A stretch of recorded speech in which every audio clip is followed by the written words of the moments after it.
Good morrow, scholars. Um, so I've done some rearranging in my room. And by some, I mean a lot. Now, my setup is the same because I don't want to put my stuff over here. And I don't want to put it back here. Anyway, we are in Chapter 18, Instruction, page 383. Let's see. Is there anything important? I bought an iPod. No, I'm good. That had to be the longest party in the history of the world. No. It's either going to be the one in Russia after World War II ended. Technically, it didn't end because Russia and Japan never signed the treaty. Anyway. They drunk all of the vodka in the country. And that one party during the fall of Rome. Anyway, I complained on the way home. Edward didn't seem to disagree. It's over now, he said, rubbing my arm soothingly, because I was the only one who needed soothing. Edward was fine now. All the Cullens were fine. They'd all reassured me, Alice reaching up to pat my head as I left, eyeing Jasper meaningfully until a flood of peace swirled around me, Esme kissing my forehead and promising everything was all right, Emmett laughing boisterously and asking why I was the only one who was allowed to fight with werewolves. Jacob's solution had them all relaxed, almost euphoric after long weeks of stress. Doubt had been replaced with confidence. The party had ended on a note of true celebration. Not for me. Okay, I like this. I like this a lot. Like, the Cullens are actually, while they may not like the werewolves and or get along with them, they're at least appreciative of the help and what they're able to offer. Darn that Jacob. Anyway, bad enough, horrible, that the Cullens would fight for me. It was already too much that I would have to allow that. It already felt like more than I could bear. Not Jacob, too. Not his foolish, eager brothers, most of them even younger than I was. Or him. They were just oversized, over-muscled children, and they looked forward to this like it was a picnic on the beach. I could not have them in danger, too. My nerves felt frayed and exposed. I didn't know how much longer I could restrain the urge to scream out loud. I whispered now to keep my voice under control.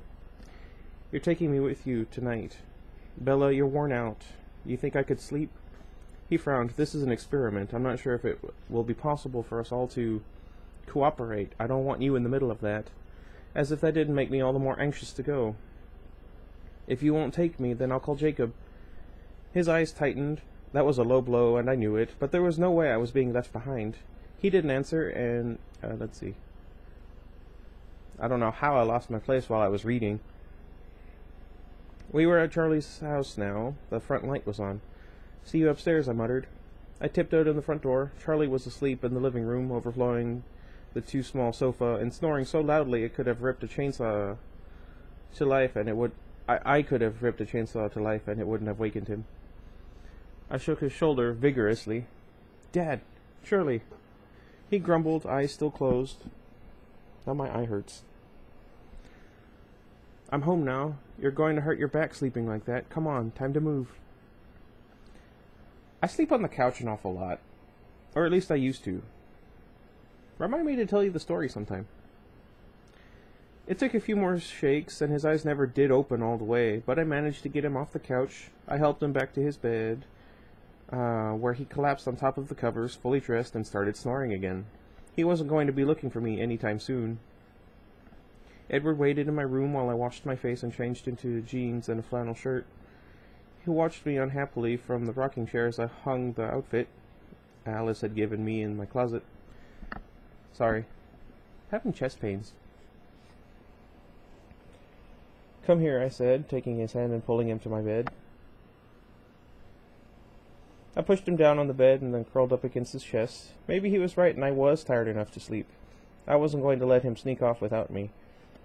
He tucked my quilt in around me and then held me close. Please relax. Sure. This is going to work, Bella. I can feel it. My teeth locked together. He was still radiating relief. Nobody but me cared if Jacob and his friends got hurt. Not even Jacob and his friends, especially not them. He could tell I was about to lose it. Listen to me, Bella. This is going to be easy. The newborns will be completely taken by surprise. They'll have no more idea that werewolves even exist than you did. There we go. I've seen how they act in a group, the way Jasper remembers. I truly believe that the wolves' hunting techniques will work flawlessly against them. And with them divided and confused, there won't be enough for the rest of us to do. Someone may have to sit out, he teased. Piece of cake, I mumbled tonelessly against his chest. Shh. I'm going to do that to somebody one day. He stroked my cheek. You'll see, don't worry now. He started humming my lullaby, but for once it didn't calm me. People, well, vampires and werewolves really, but still, people I love are going to get hurt. Hurt because of me. Again. I wished my bad luck would focus a little more carefully. I felt like yelling at the top, up at the sky. There we go. It's me you want. Over here. Just me. That reminds me, if you guys were a fan of Avatar, The Last Airbender, Zuko, when he's trying to learn how to redirect lightning, that was a good episode. Very sad. I tried to think of a way that I could do exactly that, force my bad luck to focus on me. It wouldn't be easy. I would have to wait, bide my time. I did not fall asleep. The minutes passed quickly, to my surprise, and I was still alert and tense when Edward pulled us both up into a sitting position. Are you sure you don't want to stay and sleep? I gave him a sour look. He sighed and scooped me up in his arms before he jumped from my window. He raced through the black, quiet forest with me on his back, and even in his run I could feel the elation. He ran the way he did when it was just us, just for enjoyment, just for the feel of the wind in his hair. It was the kind of thing that, during less anxious times, would have made me happy. When we got to the big open field, his family was there, talking, casually, relaxed. Emmett's booming laugh echoed through the wide space now and then. Edward set me down, and we walked hand in hand toward them. It took me a minute, because it was so dark with the moon hidden behind the clouds, but I realized that we were in the baseball clearing. It was the same place where, more than a year ago, that first light-hearted evening with the Cullens had been interrupted by James and his coven. That's where it started. That's where it should end. Are you familiar with a comic book? It's a Batman comic book. It's called Whatever Happened to the Caped Crusader. It's a really interesting read. I suggest you look it up, even if you're not a fan of comic books or Batman. Even just the synopsis. Where was I?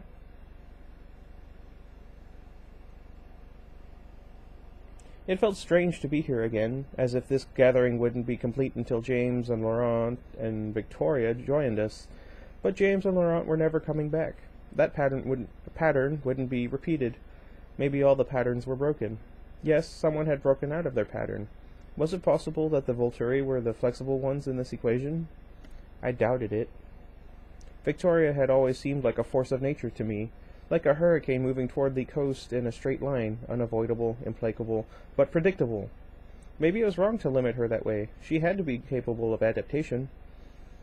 You know what I think? I asked Edward. He laughed. No. I almost smiled. Oh, I get it. What do you think? I think it's all connected, not just the two, but all three. You've lost me. 3 bad things have happened since you came back. I ticked them off on my fingers. The newborns in Seattle, the stranger in my room, and first of all, Victoria came back to look for me. His eyes narrowed as he thought about it. Why do you think so? Because I agree with Jasper. The Volturi love their rules. They would probably do a better job anyway. And I'd be dead. Let's see. If they wanted me dead, I added mentally. Remember when you were tracking Victoria last year? Yes, he frowned. I wasn't very good at it. Alice said you were in Texas. Did you follow her there? I'm worried now. His eyebrows pulled together. Yes. See, she could have gotten the idea there, but she doesn't know what she's doing, so the newborns are all out of control. He started shaking his head. Only Aro knows exactly how Alice's visions work. Aro would know best, but wouldn't Tanya and Irina, if that's how you pronounce it, and the rest of your friends in Denali know enough? Laurent lived with them for so long, and if he was still friendly enough with Victoria to be doing favors for her, why wouldn't he also tell her everything he knew? Edward frowned. It wasn't Victoria in your room. She can't make new friends? Think about it, Edward.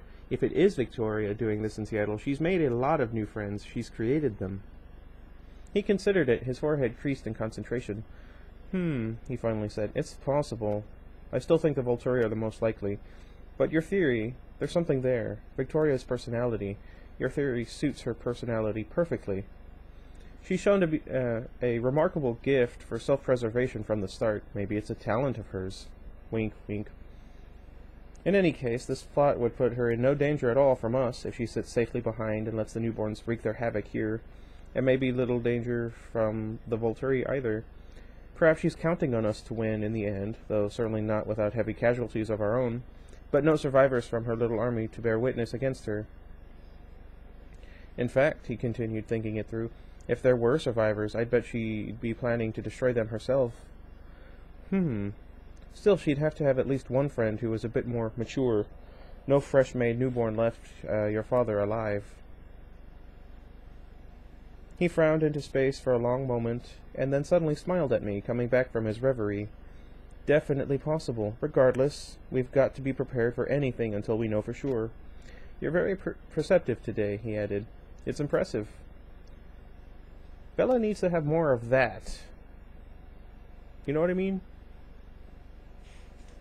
I sighed. Maybe I'm just reacting to this place. It makes me feel like she's close by, like she sees me now. His jaw muscles tensed at the idea. She'll never touch you, Bella. Stroke. In spite of his words, his eyes swept carefully across the dark trees. Yeah? While he searched through shadows, the strangest expression crossed his face. His lips pulled back over his teeth, and his eyes shone with an odd light. A wild, fierce kind of hope. Yet, what I wouldn't give to have her that close, he murmured. Dang it. Victoria and anyone else who's ever thought of hurting you, to have the chance to end this myself, to finish it with my own hands this time. I shuddered at the ferocious longing in his voice, there we go, and clenched his fingers more tightly with mine, wishing I was strong enough to lock our hands together permanently. We were almost to his family, and I noticed for the first time that Alice did not look as optimistic as the others. She stood a little aside, watching Jasper stretching his arms as if he were warming up to exercise. Does he need to? Or is it just habit? Her lips pushed out in a pout. Is something wrong with Alice? I whispered. Edward chuckled himself again. The werewolves are on their way, so she can't see anything that will happen now. It makes her uncomfortable to be blind. Alice, though the farthest from us, heard his low voice. She looked up and stuck her tongue out at him. He laughed again. Hey, Edward, Emmett greeted him. Hey, Bella, is he going to let you practice too? Edward groaned at his brother. Please, Emmett, don't give her any ideas. When will our guests arrive? Carlyle asked Edward. Edward concentrated for a moment and then sighed. A minute and a half, but I'm going to have to translate. They don't trust us enough to use their human forms.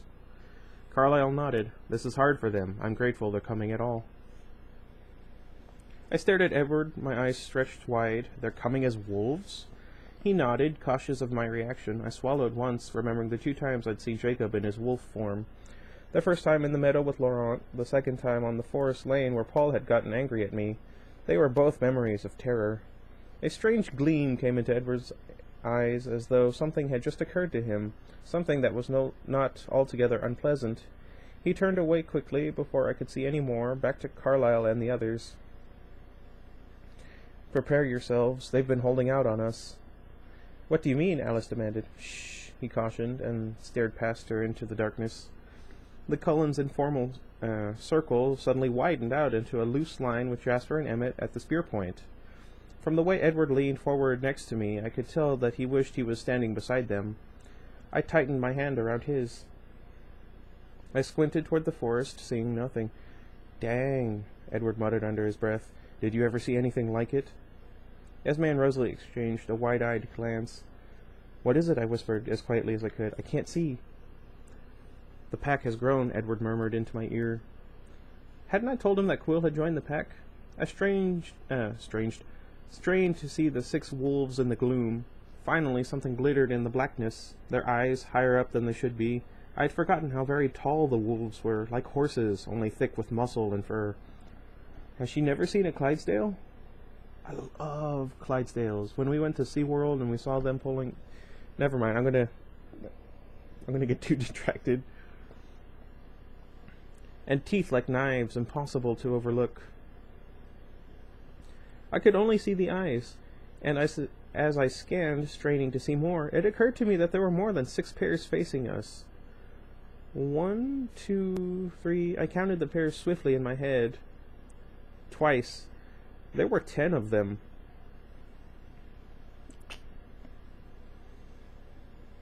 Fascinating, Edward murmured almost silently. Carlyle took a slow, deliberate step forward. It was a careful movement, designed to reassure. Welcome, he greeted the invisible wolves. Thank you, Edward responded in a strange flat tone, and I realized at once that the words came from Sam. I like Sam. I looked into the eyes shining in the center of the line, the highest up, the tallest of them all. It was impossible to separate the shape of the big black wolf from the darkness. That's actually true.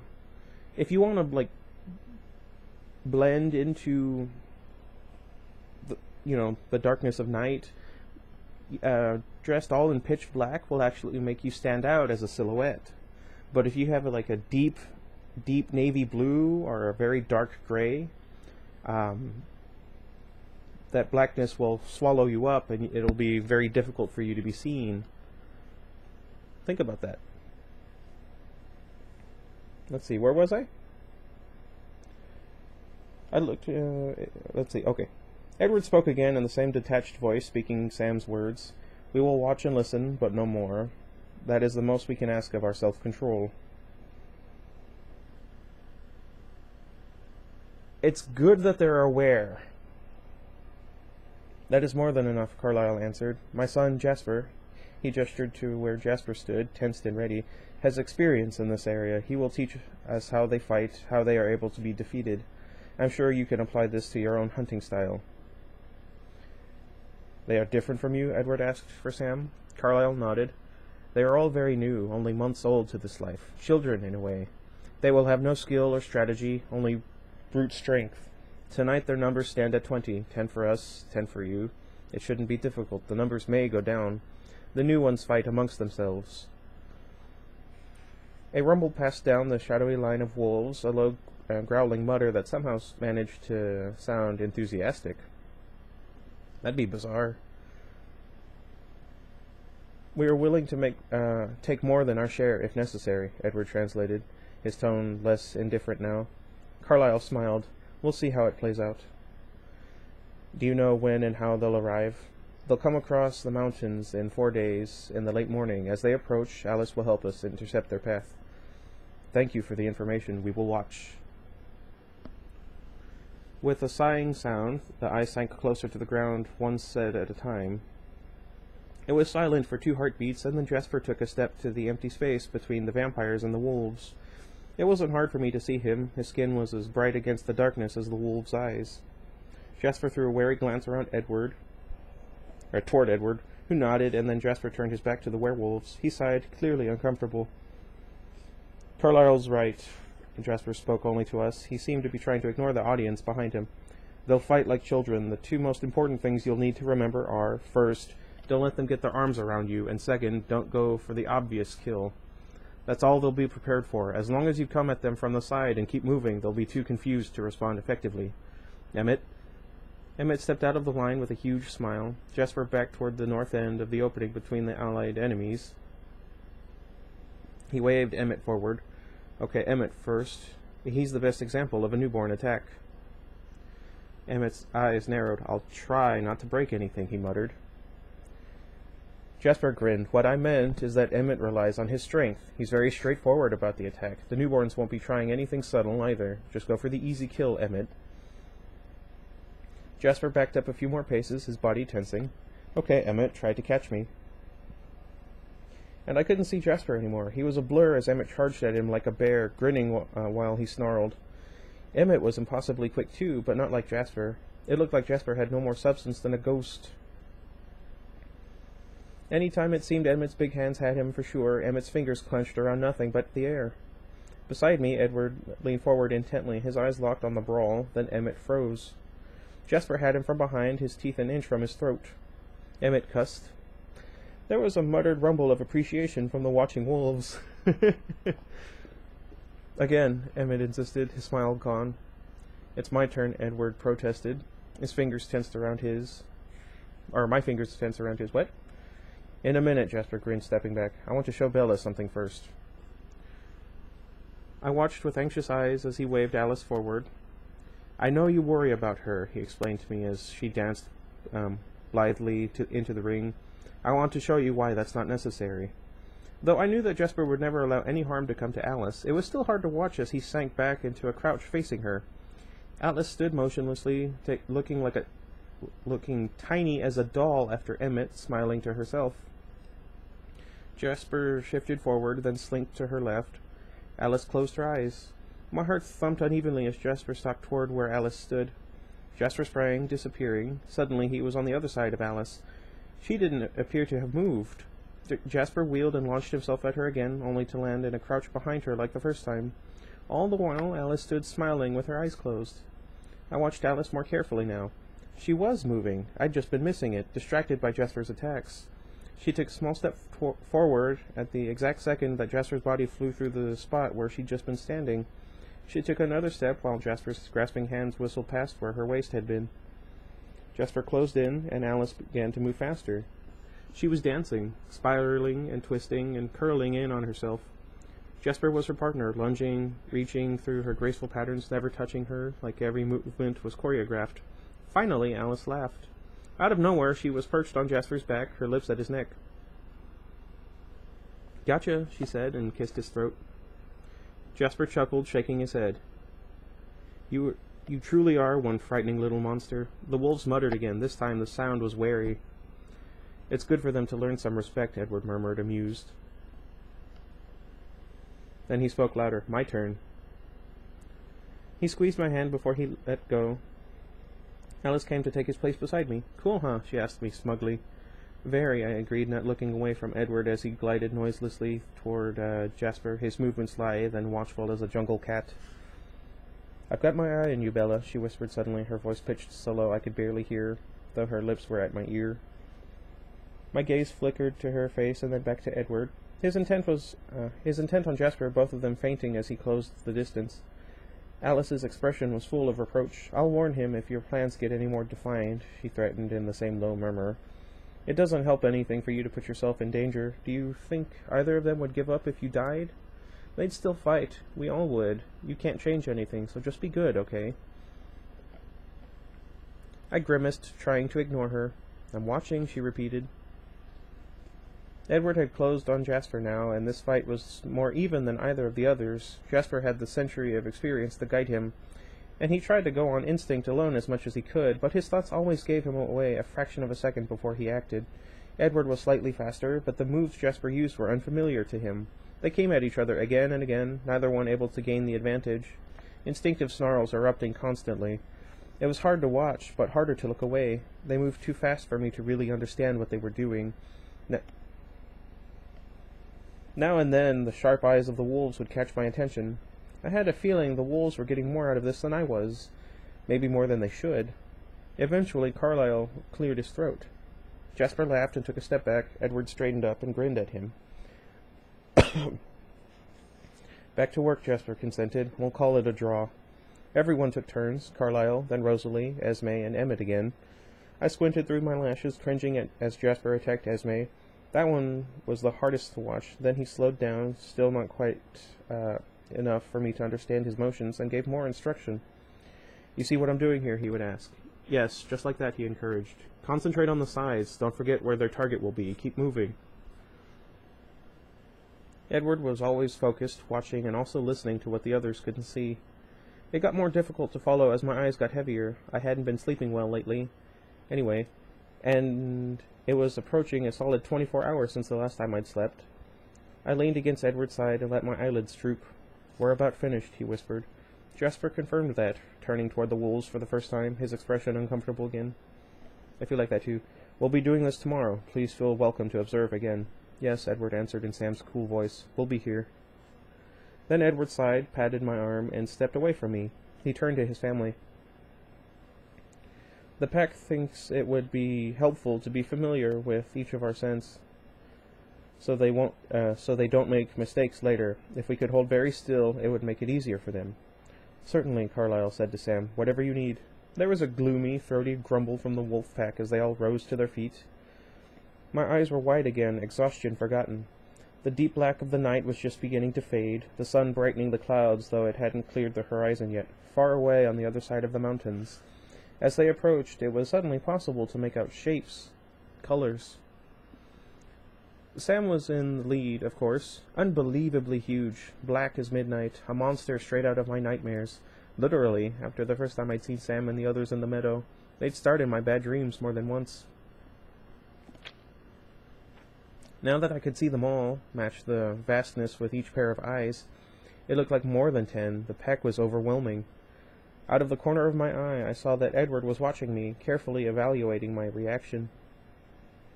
Sam approached Carlyle where he stood in the front, the huge pack right on his tail. Jasper stiffened, but Emmett, on the other side of Carlyle, was grinning and relaxed. Sam sniffed at Carlyle, seeming to wince slightly as he did. Then he moved on to Jasper. My eyes ran down the wary brace of wolves. I was sure I could pick out a few of the new additions. There was a light gray wolf that was much smaller than the others, the hackles on the back of his neck raised in distaste. There was another, the color of desert sand, who seemed gangly and uncoordinated beside the rest. A low whine broke through the sandy wolf's control when Sam's advance left him isolated between Carlyle and Jasper. I stopped at the wolf just behind Sam. His fur was reddish-brown and longer than the others, shaggy in comparison. He was almost as tall as Sam, the second largest in the group. His stance was casual, somehow exuding nonchalance over what the rest obviously considered an ordeal. The enormous russet-colored wolf seemed to feel my gaze, and he looked up at me with familiar black eyes. I stared back at him, trying to believe that what I already knew. There we go. I could feel the wonder and fascination on my face. The wolf's muzzle fell open, pulling back over his teeth. It would have been a frightening expression, except that his tongue lolled to the side like in a wolfy grin. I giggled. I would too, actually. I have one dog. His name is Maru. You've seen him. He kinda acts like that. He's really dumb, though. He's cute, though. I love him. But he's dumb. He's still young. If we train him, I think he could get smarter. Anyway, Jacob's grin widened over his sharp teeth. He left his place in line, ignoring the eyes of his pack as they followed him. He trotted past Edward and Alice to stand not 2 feet away from me. He stopped there, his gaze flickering briefly toward Edward. Edward stood motionless, a statue, his eyes still assessing my reaction. Jacob crouched down on his front legs and dropped his head so that his face was no higher than mine, staring at me, measuring my response just as much as Edward was. "Jacob," I breathed. The answering rumble deep in his chest sounded like a chuckle. I reached my hand out, my fingers trembling slightly, and touched the red-brown fur on the side of his face. The black eyes closed, and Jacob leaned his huge head into my hand. A thrumming hum resonated in his throat. The what? The fur was both soft and rough, and warm against my skin. I ran my fingers through it curiously, learning the texture, stroking his neck where the color deepened. I hadn't realized how close I'd gotten without warning. Jacob suddenly licked my face from chin to hairline. That's so creepy. Ew, gross. Jake, I complained, jumping back and smacking at him, but just as I would have if he were human. If somebody licks you like that, do more than just smack them. He dodged out of the way, and the coughing bark that came through his teeth was obviously laughter. I wiped my face on the sleeve of my shirt, unable to keep from laughing with him. It was at that point I realized that everyone was watching us, the Cullens and the werewolves, the Cullens with perplexed and somewhat disgusted expressions. It was hard to read the wolves' face. I thought Sam looked unhappy. And then there was Edward, on edge and clearly disappointed. I realized he'd been hoping for a different reaction from me, like screaming and running away in terror. Jacob made the laughing sound again. The other wolves were backing away now, not taking their eyes off the Cullens as they departed. Jacob stood by my side, watching them go. Soon they disappeared into the murky forest. Only two hesitated by the trees, watching Jacob, their postures radiating anxiety. Edward sighed, and, ignoring Jacob, came to stand on my other side, taking my hand. "Ready to go?" he asked me. Before I could answer, he was staring over me at Jacob.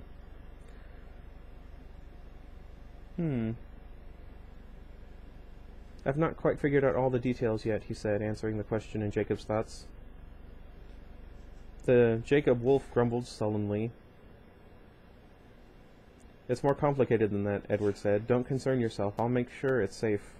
"What are you talking about?" I demanded. "Just discussing strategy," Edward said. Jacob's head swiveled back and forth, looking at our faces. Then suddenly he bolted for the forest. As he darted away, I noticed for the first time a square of folded black fabric secured to his back leg. "Wait," I called out, one hand stretching out automatically to reach after him, but he disappeared into the trees in seconds, the other two wolves following. "Why did he leave?" I asked, hurt. "He's coming back," Edward said. He sighed. "He wants to be able to talk for himself." I watched the edge of the forest where Jacob had vanished, leaning into Edward's side again. I was on the point of collapse, but I was fighting it. Jacob walked back into view on two legs this time. His broad chest was bare, his hair tangled and shaggy. He wore only a pair of black sweatpants, his feet bare to the cold ground. He was alone now, but I suspected that his friends lingered in the trees, invisible. I would. It didn't take him long to cross the field, though he gave a wide berth to the Cullens, who stood talking quietly in a loose circle. "Okay, bloodsucker," Jacob said, when he was a few feet from us, evidently continuing the conversation I'd missed. "What's so complicated about it?" "I have to consider every possibility," Edward said, unruffled. "What if someone gets by you?" Jacob snorted at the idea. "Okay, so leave her on the reservation. We're making Colin and Brady stay behind anyway. She'll be safe there." I scowled. "Are you talking about me?" "I just want to know what he plans to do with you during the fight," Jacob explained. "Do with me? You can't stay in Forks, Bella." Edward's voice was pacifying. "They know where to look for you there. What if someone slipped by us?" My stomach dropped and the blood drained from my face. "Charlie?" I gasped. "He'll be with Billy," Jacob assured me. "If my dad has to commit a murder to get him there, he'll do it." No one will suspect the man in a wheelchair. I'm stupid. Probably won't take that much. It's this Saturday, right? There's a game. This Saturday? I asked, my head spinning. I was too lightheaded to control my wildly random thoughts. I frowned at Edward. "Well, dang it. There goes your graduation present." Edward laughed. "It's the thought that counts," he reminded me. "You can give the tickets to someone else." Inspiration came to me swiftly. "Angela and Ben." I decided at once, at least that will get them out of town. "Yes, but they're the most important ones, so yeah." "Oh, sorry, I read ahead, so anyway." He touched my cheek. "You can't evacuate everyone," he said in a gentle voice. "Hiding you is just a precaution, I told you. We'll have no problem now. There won't be enough of them to keep us entertained." "But what about keeping her in the push?" Jacob interjected, impatient. "She's been back and forth too much," Edward said. "She's left trails all over the place. Alice only sees very young vampires coming on the hunt, but obviously someone created them. There's someone more experienced behind this, whoever he..." Edward paused to look at me. "Or she is. This could all be a distraction. Alice will see if he decides to look for himself, but we could be very busy at the time that decision is made. Maybe someone is counting on that. I can't leave her somewhere she's been frequently. She has to be hard to find, just in case. It's a very long shot, but I'm not taking chances." I stared at Edward as he explained, my forehead creasing. He patted my arm. "I'm just being overcautious," he promised. Jacob gestured to the deep forest east of us, to the vast expanse of the Olympic Mountains.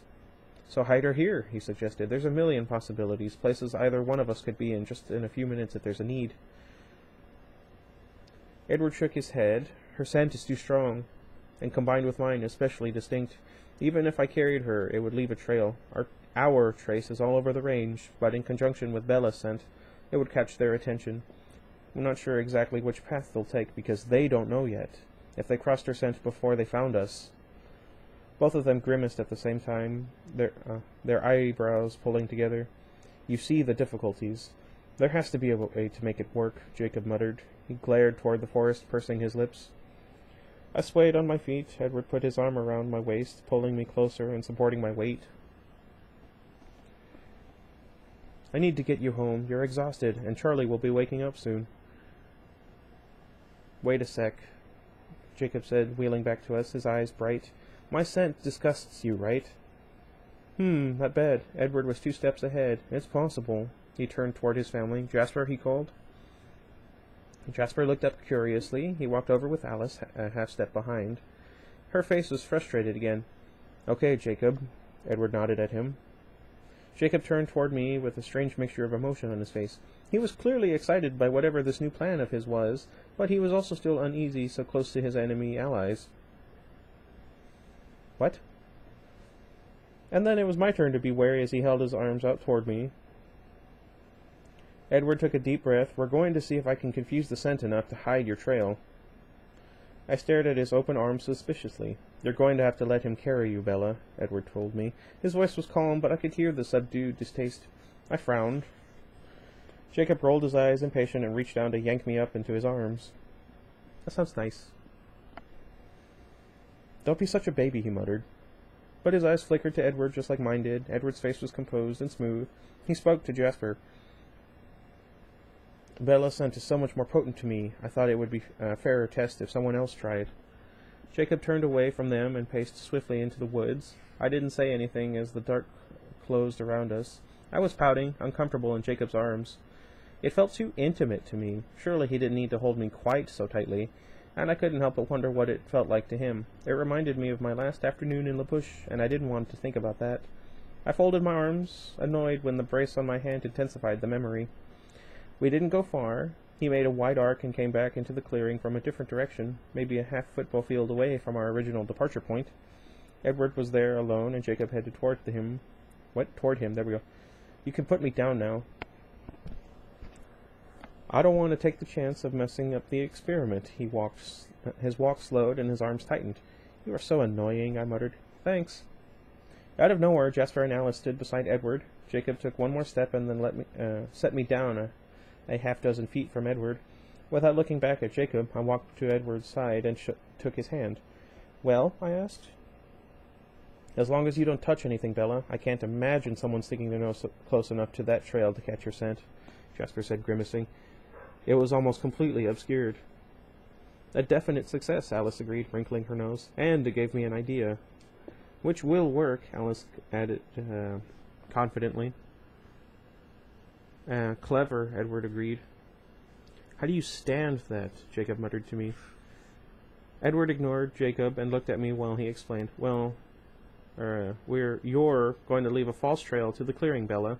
The newborns are hunting, your scent will excite them, and they'll come exactly the way we want them to without being careful about it.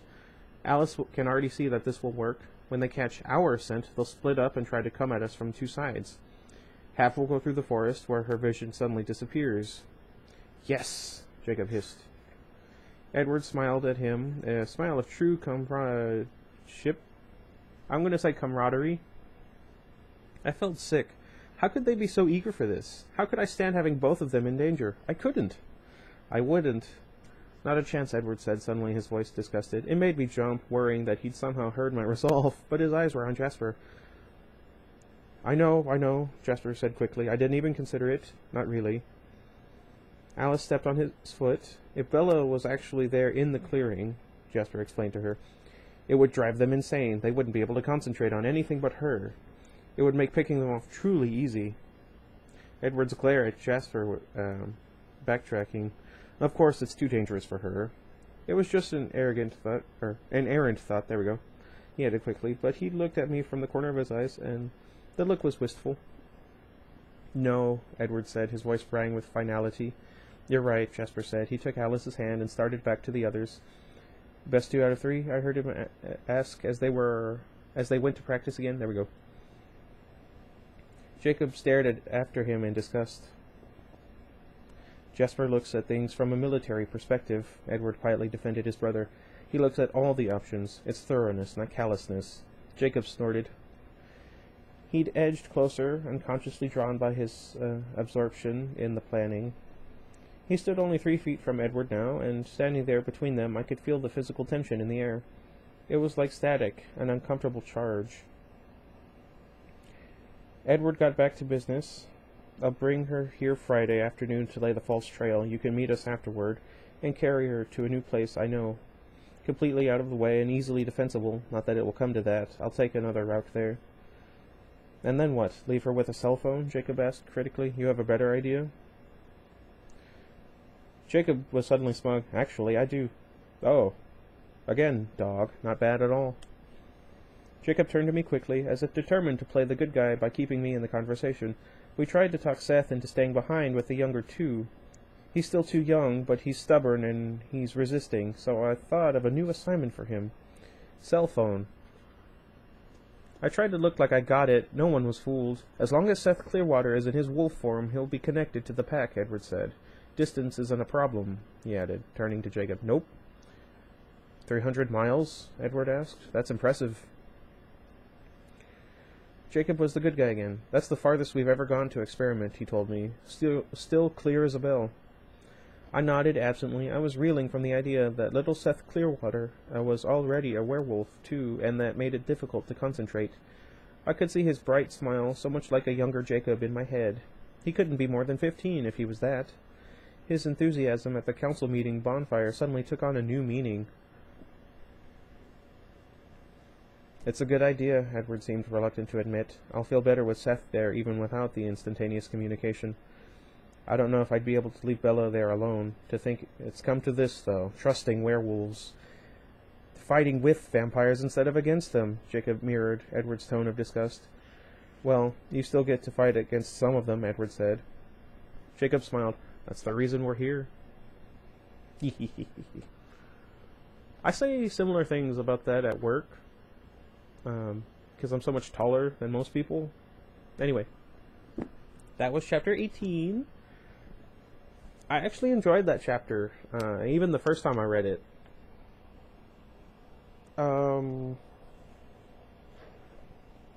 probably going to move some more stuff around. I have so many things here that I don't have enough space for them. What I'm going to do now that I've moved stuff, I'm going to get a shelf and I'm going to put it back here. I'm not sure where, though. Like, maybe towards this side, or maybe over there. Huh.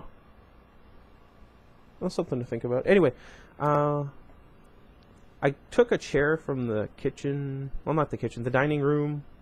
I hope no one will be mad. I'm going to probably buy a gaming chair at some point to set right here. It should be fun. Anyway, let me know what you guys thought. I forget how many chapters are left in the book. I think it's like 20 something. Anyway, that's not important right now. Let me know what you guys think. I mentioned a few things in the last video. I don't know.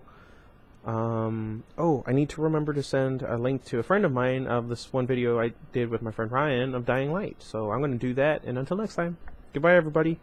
I hope you had fun.